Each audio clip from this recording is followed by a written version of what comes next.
22 lives lost to heroin in October alone right here in Cuyahoga County.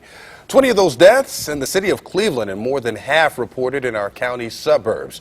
And with another 16 deaths still waiting on test results, that number could grow even higher.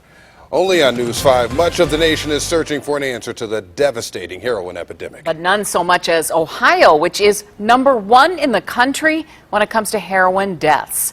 News 5's James Gherardi is here now with the search for a solution. Guys, staggering new numbers. The heroin crisis, according to the New York Times, is killing almost as many Americans as the AIDS crisis did at its height. And local leaders are pushing for major solutions tonight as more people are dying from overdosing on heroin in Ohio than anywhere else in the country. You use this, you don't get a second chance in many cases. He works every day to make sure people don't die from using heroin, but his job has become harder than ever before. 2015, 228. So it's a moderate increase. 228 overdose deaths last year is nothing compared to what will likely be more than 500 deaths in 2016. What we're missing is long-term sober living environment.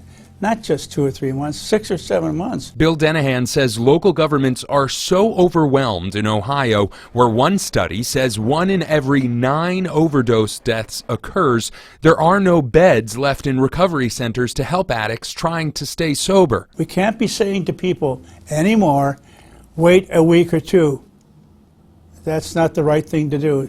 Somebody goes to an ER with a broken arm, we don't tell them wait a week or two. But there are success stories. In Switzerland, for instance, after a record high number of overdose deaths, the government implemented a safe, supervised heroin use program. In 10 years, overdose deaths dropped by 50% there, and 82% of patients using the program no longer sought out heroin on the streets, but relied on safe, sterilized, government-sanctioned heroin. The problem, says Dennehan, that's expensive and difficult to drum up support for. That may work just fine in all those other areas. We got to find out what works in our community. There have been some success stories in Cuyahoga County. So far this year, a naloxone access program, that's the drug that'll bring you back from a heroin overdose. It's called Project Dawn.